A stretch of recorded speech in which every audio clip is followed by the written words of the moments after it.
Melanjutkan cerita pada episode sebelumnya, di mana pada episode itu terjadi pertarungan seru antara Lasmini melawan Mantili hingga pertarungan Ki Busur dan Pranaka. Bagi kalian yang belum nonton pada episode ini, silahkan klik link di atas atau cek link pada deskripsi di video kali ini. Aku mengerti. Aku mengerti, Adi. Aku bisa pulang ke Gunung Pamayang. Pokoknya aku selalu siap membantumu.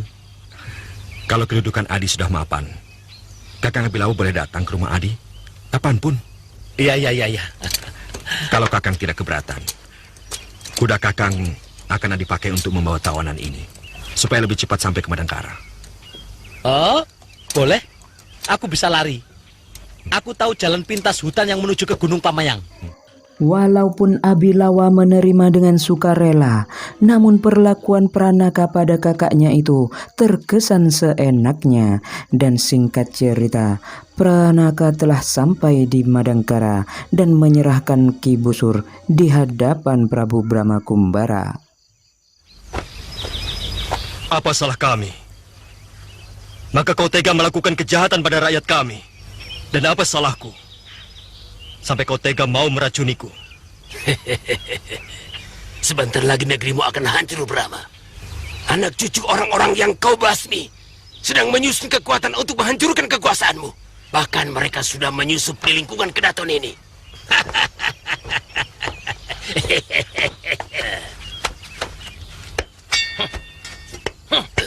Katakan, siapa mereka?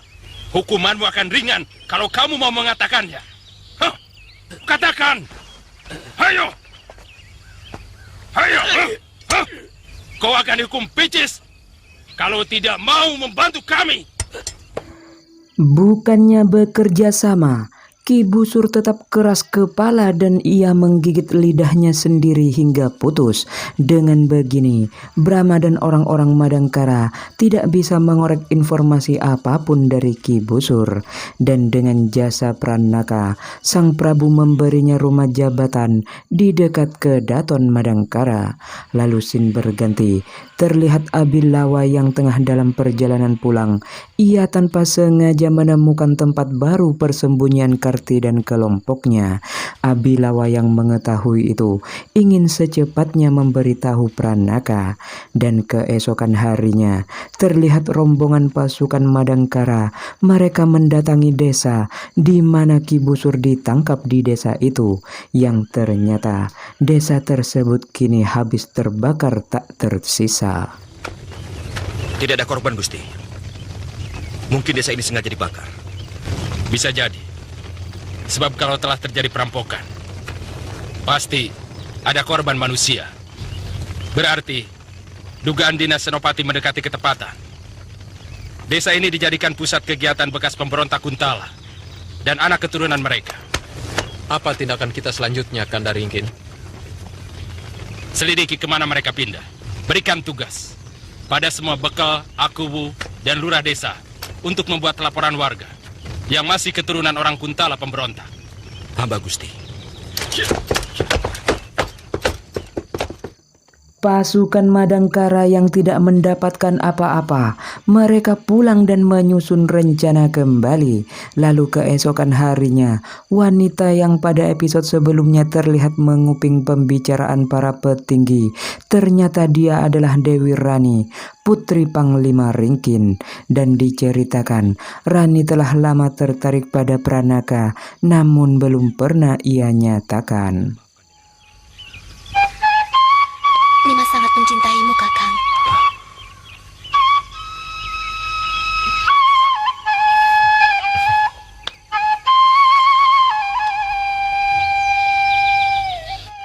Saya seorang prajurit biasa. Kakang sudah masuk dalam jajaran orang penting. Secara pangkat, Kakang sudah menjadi menak. Darah saya jelata. Darah hanya tampak bila mengalir, Kakang. Biarkanlah darah jelata Kakang tersimpan dalam kulit dan baju seorang menak.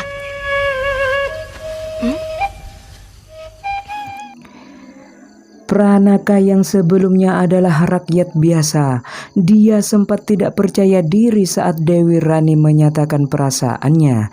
Namun tak butuh waktu lama, Pranaka pun luluh pada rayuan Dewi Rani. Lalu scene pun berganti. Di pintu masuk kota Raja Madangkara, terlihat Abilawa baru saja tiba.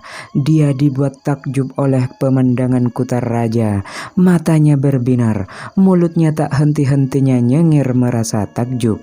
Dan setelah sekian lama memandangi kemewahan kota raja, akhirnya Abilawa melihat Pranaka dan sontak dia langsung berteriak-teriak memanggil adiknya itu. Namun seolah tak mendengar teriakan Abilawa, Pranaka terus melaju dengan kudanya.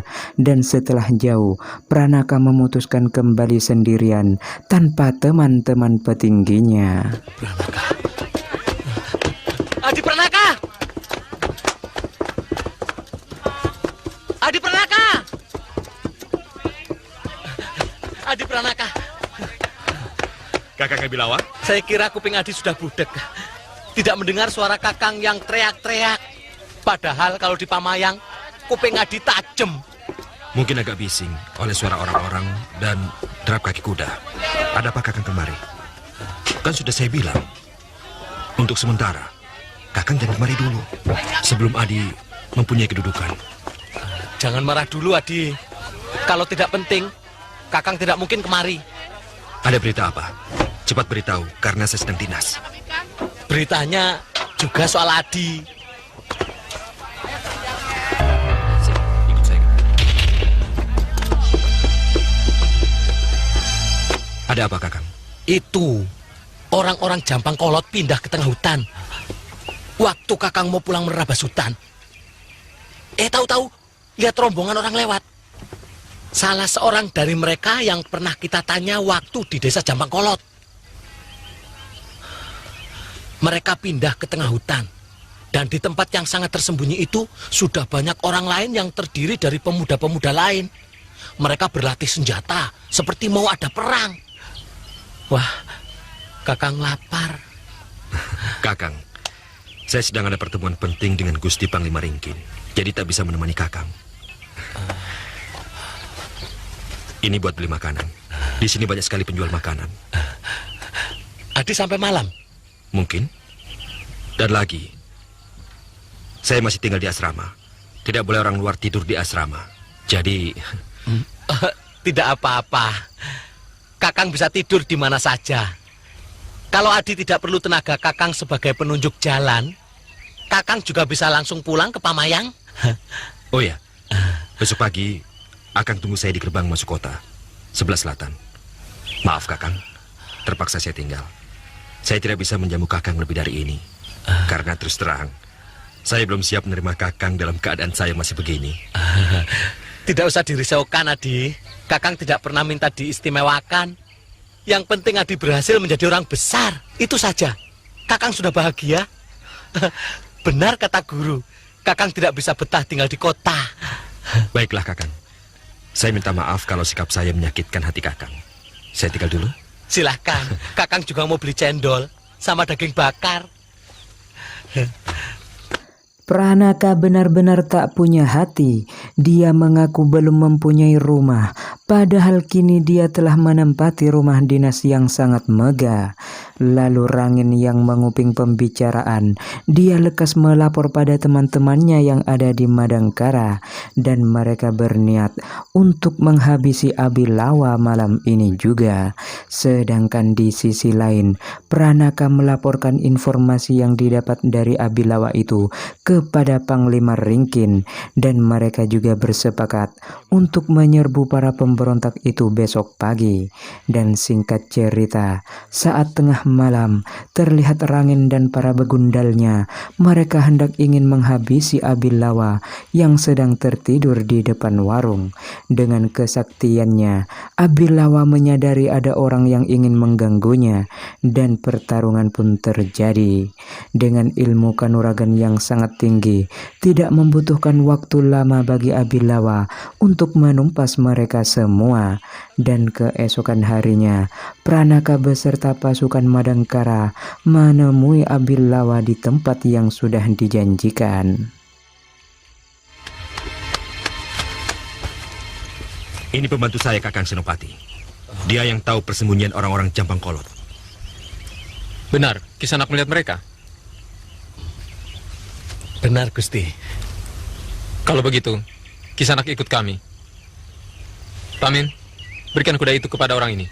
Baik, Gusti.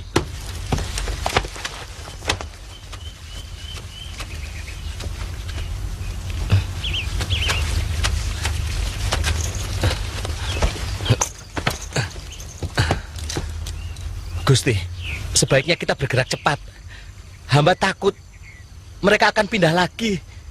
Semalam hamba dikeroyok oleh 6 orang.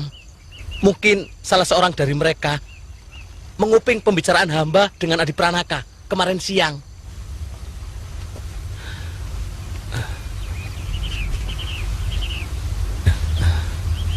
Pendapat Kisanak benar. Ke arah mana kita akan bergerak? Maksud Kakang Senopati, di mana persembunyian mereka? Oh, di hutan, dekat air terjun, Gusti. Punggawa Linggar! Siaga, Gusti. Bawa pasukanmu ke Bukit Limau. Aku dan pasukan berkuda harus bergerak lebih cepat. Baik, Gusti. Berkali-kali Pranaka menyakiti perasaan Abilawa. Kini bukan hanya tak diakui sebagai kakak, Abilawa disebut sebagai pembantunya. Lalu scene pun berganti. Terlihat Prabu Brahmakumbara. Ia tengah mengadili Lasmini dan Mantili yang berkelahi di tengah kota. Yang tentu saja itu tak pantas dilakukan oleh pejabat negeri Madangkara. Saya tidak bisa membayangkan kalau pertarungan itu akan sampai terjadi. Bukan masalah siapa yang akan menjadi korban, tapi suasana apa yang akan timbul. Paling tidak antara saya dengan Paman Patih Argani.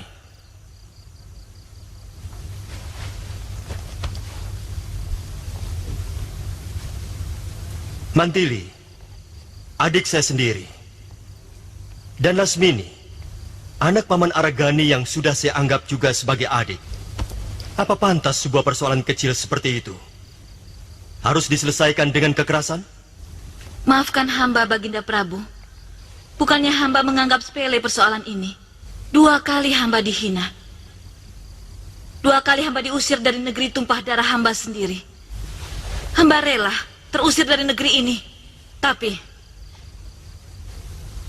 dengan cara yang terhormat. Itulah sebabnya kenapa hamba menantang Mantili. Kanda Prabu, saya terima tantangannya. Saya akan kembali ke Kuntala kalau kalah. Tapi kalau dia yang kalah, dia akan menjadi orang terlarang masuk ke negeri ini seumur hidupnya. Bagaimana pendapat Paman? Saya benar-benar tidak bisa memutuskannya, Paman. Nanda Prabu, persoalan apapun, jangan sampai menyebabkan Ananda kehilangan kearifan. Sebagai seorang raja,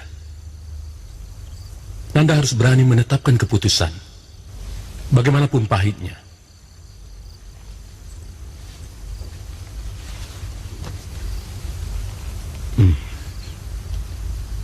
Lasmini seorang pendekar, dan Mantili pun begitu. Dan bagi para pendekar, tidak ada cara lain yang lebih terhormat selain pertarungan di arena yang jujur.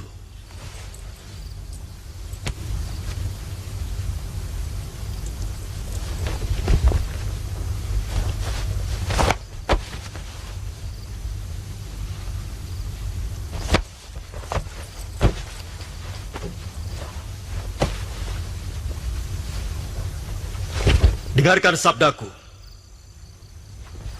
Sebagai Prabu di negeri ini, aku memutuskan bahwa pertarungan antara Lasmini dan Mantili adalah pertarungan para ksatria yang akan memegang teguh watak kesatriaan mereka. Siapapun yang kalah harus meninggalkan Madangkara. Pertarungan ini akan dilakukan besok pagi. Sang Prabu memutuskan perkara yang benar-benar sulit baginya. Baik Mantili dan juga Lasmini, keduanya sama-sama penting di Madangkara. Lalu scene pun berganti, diperlihatkan sarang pemberontak. Mereka sudah mendengar berita penyerbuan dari Madangkara. Karena itu, Karti menyarankan untuk lari karena dia merasa belum sanggup melawan pasukan dari Madangkara. Namun putra Mangkubumi Rangkamali menolak saran Karti tersebut yang dia rasa itu pengecut, dan mereka memilih untuk bertahan dan bertarung.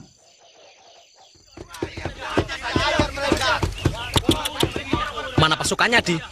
Masih tertinggal di belakang. Mungkin mereka langsung mengepung tempat ini. Iya! Kakang! Kita bereskan berdua saja, Di. Sebelum pasukan kita datang.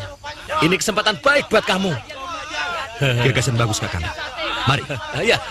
Awas!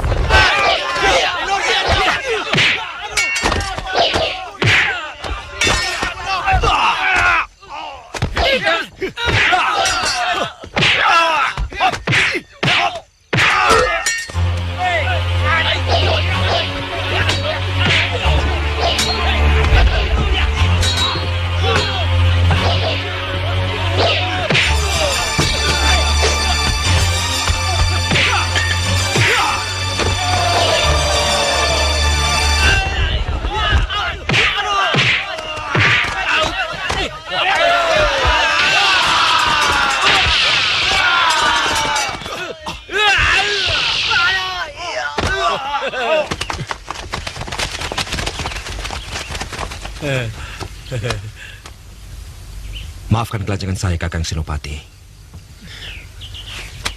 Tidak ada yang perlu dimaafkan. Malah sebaliknya. Saya kagum melihat kehebatanmu, Pranaka. Kejadian ini, beritanya akan terdengar sampai ke telinga Gusti Prabu. Adik Pranaka! Saya ikut lagi ke Madangkara atau... Tidak. Kakang harus kembali ke Pemayangan. Sampaikan salam saya kepada guru. Kudanya? Pakai saja, Kisanak. Pamayang terlalu jauh untuk berjalan kaki. Terima kasih, Gus. Kami yang harus berterima kasih kepada Kisanak. Dan sebenarnya, saya bisa mengusulkan supaya Kisanak diberi penghargaan.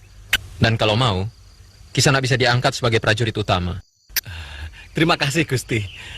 Hamba tidak bisa memutus diri. Hamba harus minta izin guru lebih dulu. Tapi, hamba sudah cukup gembira. Adik hamba sudah menjadi abdi keraton. Permisi.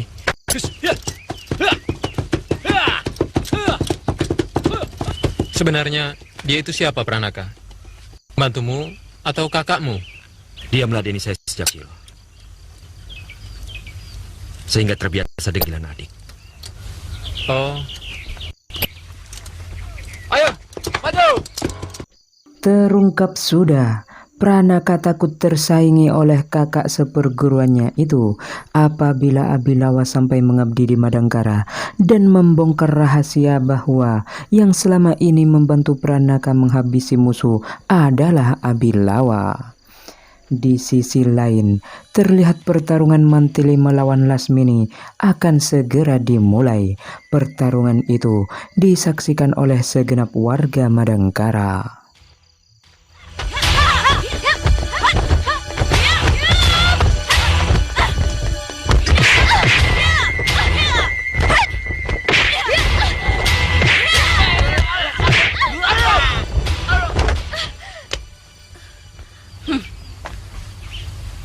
Hanya segitu kepandaianmu.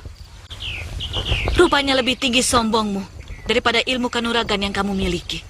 Dewata tidak akan membiarkan perempuan rusak seperti kamu tetap tinggal di Madangkara.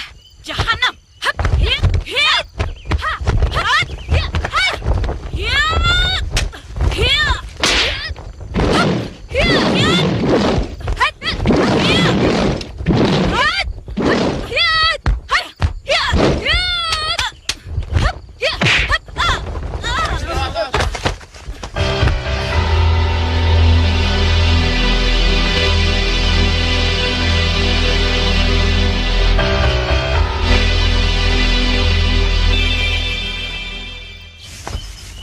Paman Argani,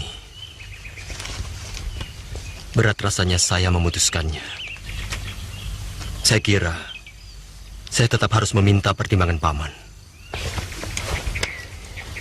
Nanda Prabu, Paman percaya apapun yang Nanda Prabu putuskan adalah yang terbaik dan paling bijak. Paman akan dengan senang hati menerimanya. Terima kasih, Paman. Dengarkan keputusanku. Dalam pertarungan tadi, jelas Lasmini telah jatuh dan keluar menyentuh tanah. Maka menurut peraturan, dia dinyatakan kalah. Tidak, Gusti Prabu. Kekalahan harus ditentukan. Sampai salah seorang ada yang tewas. Pertarungan yang menyangkut keputusan raja harus mengikuti peraturan raja. Hukuman badan, baik penjara ataupun pengucilan, mungkin bisa berubah. Tapi kematian tidak mungkin dirubah. Sesuai perjanjian, maka kau harus segera meninggalkan Madangkara, Lasmini.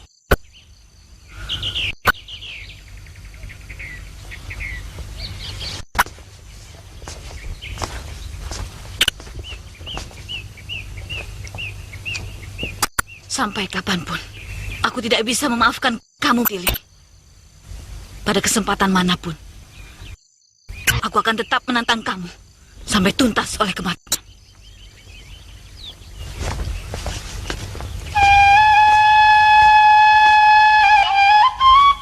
Lasmini. Sesuai dengan cerita sandiwara radio, Lasmini dan Mantili adalah dua tokoh yang tak pernah akur. Lasmini meninggalkan Madangkara dengan dendam yang menggebu. Lalu sin berganti, terlihat Abilawa yang telah sampai rumah di Gunung Pamayang. Kalau diterima jadi prajurit, saya takut Adi Pranaka akan salah paham. Dikira saya mau menyaingi. Kalau begitu, tidak usah. Ada baiknya kamu berada di luar alat penguasa. Jadi kamu bisa memberikan saran kalau adikmu lakukan tindakan yang menyimpang.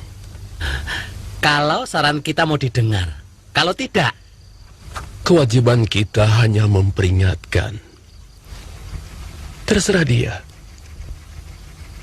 Orang yang bijak akan segera merubah perbuatannya kalau diingatkan. Sampaikan saja surat ini padanya. Kamu tidak usah nginap kalau Pranaka keberatan. Dan mungkin dia masih tinggal di asrama. Tapi saya sebenarnya sudah mendengar dari para prajurit, Adi Pranaka sudah menjadi orang besar dan punya rumah pemberian dari raja di dalam lingkungan Kedaton. Omongan orang suka dilebih-lebihkan. Kapan kamu berangkat? Besok pagi, Guru. Hari ini saya akan numbuk padi dulu. Persediaan beras sudah tipis.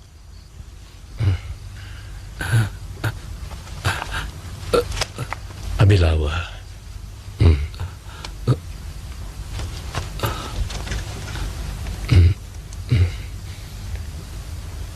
Hati-hati kamu. Baik, Guru. Abilawa yang merasa tingkah adiknya mulai berubah. Dia diminta untuk mengantar surat dari gurunya untuk Pranaka. Dia dan gurunya berharap dengan surat itu Pranaka sadar dan kembali ke jalan yang lurus. Lalu sin berganti, terlihat di Kedaton Madangkara, Sang Prabu Brahmakumbara mengadakan pasewakan agung bersama para petinggi Madangkara. Gonjang-ganjing di negeri kita telah reda. Awan mendung telah berganti dengan langit cerlang cemerlang. Semua terjadi karena kealpaan kita. Beruntung, Dewata segera memberi peringatan supaya kita tetap waspada pada tindakan orang-orang Kuntala yang tidak pernah lelah untuk menghancurkan kita. Rupanya kita termakan oleh upaya adu domba mereka. Adu domba antara rakyat dengan raja, antara pejabat dengan pejabat. Kita kurang waspada. Adanya penyusupan orang-orang Kuntala ke dalam tubuh kita. Kemudian kita saling curiga. Kemakmuran dan keamanan negeri ini membuat kita lupa dan hilang kewaspadaan. Gusti Prabu, saya menyesal telah menaruh kecurigaan kepada semua menteri-menteri muda. Bahkan kepada Paduka sendiri. Saya sadar setelah Panglima Ringkin dan Senopati Indra Kumala dapat menangkap dan membuktikan bahwa Jawad dan Ranggalela telah terlibat dalam rencana makar itu. Mungkin dosa saya terlalu besar untuk dapat dimaafkan. Paman Ranggatal, saya tidak pernah menganggap Paman sudah melakukan kesalahan besar. Saya hanya ingin membuktikan apa yang Paman tuduhkan itu sebenarnya kurang tepat. Paman dengan tegas mengajukan pengunduran diri. Tapi kami tetap menempatkan Paman pada jabatan semula. Itu sebabnya kenapa hari ini Paman kami undang. Maaf Nanda Prabu. Terus terang, mata Paman terkecoh oleh sikap adu domba orang Kuntala. Paman termakan oleh mulut pekatik Paman. Sirangin, orang yang ternyata termasuk orang penting Kuntala, yang menyusup ke rumah Paman. Betapa bahagia Sang Prabu Brahma Kumbara. Kini Madangkara benar-benar telah bersatu. Perpecahan akibat adu domba pemberontak telah musnah. Golongan muda dan tua kini guyup kembali. Lalu sin berganti. Terlihat Pranaka dan Dewi Rani. Mereka tengah mengadu kasih di taman rumah Pranaka. Dan bersamaan dengan itu, Abilawat tiba di Madangkara dan dia langsung diarahkan ke rumah Pranaka. Adi Pranaka! Siapa itu? Tidak tahu aturan. Akhirnya bisa masuk juga. Wah. Orang gunung itu perlu diajar tata krama. Adi, saya bawakan daging kijang kering kesukaanmu, Adi. Ai. Rumahmu besar sekali. Siapa yang mengizinkan kamu kemari? Penjaga yang tadi. Tidak pantas menghadap pembesar dengan berteriak-teriak seperti itu. Dasar orang gunung. Tidak tahu tata krama. Kakang memang orang gunung. Adi kan kenal suara Kakang memang keras begini.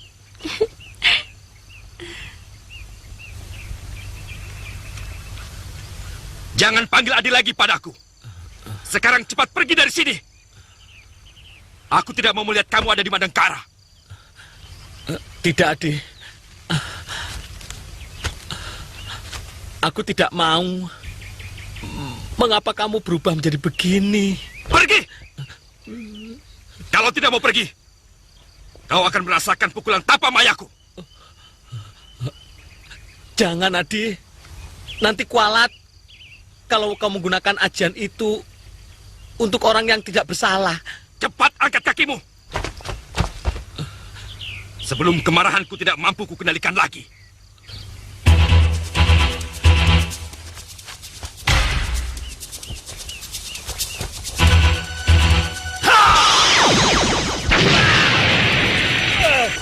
Jangan, Adi. Jangan lakukan itu. Ingat, Di. Aku kakangmu. Kakang bisa mengerti apa yang Adi rasakan. Kakang janji tidak akan mengganggu Adi. Kanda.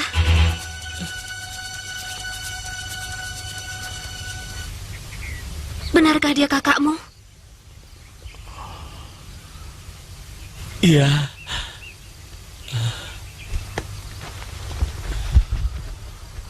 Jangan, Adi. Kakang mohon.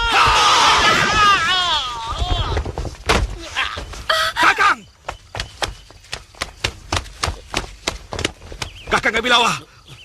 Tega kau menyakiti kakangmu, Adi. Maafkan Adi. Saya kira Kakang tadi mau melawan. Kakang, maafkan Adi. Kakang mau ambil surat dari guru.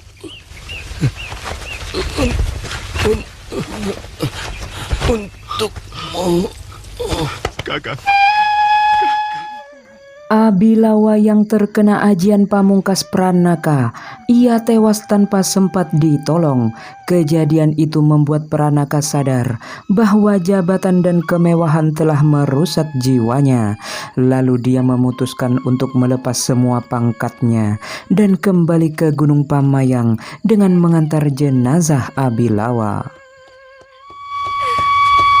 Sebenarnya saya mencintai Kakang Pranaka apa adanya. Saya tahu dia orang gunung, bukan darah biru. Tapi rupanya dia berusaha menghilangkan masa lalunya. Oh, Ayah.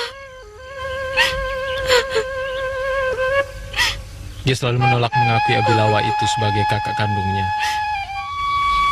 Sayang, anak itu tidak kuat moralnya. Anakku Pranaka, aku dan kakakmu gembira mendengar kau terus-menerus naik pangkat. Semoga kau akan menjadi pemimpin yang bijaksana dan tidak melupakan asal-usulmu. Kau akan memikirkan rakyat kecil karena kamu berasal dari sana. Kakakmu Abilawa tidak mau ketika kusuruh ikut mengabdi di Madangkara. Dia tetap lebih memikirkan aku. Kami hanya mengharap kau selalu sejahtera. Semoga Dewata selalu menunjukkan jalan yang lurus kepadamu. Dari gurumu, Atiyata.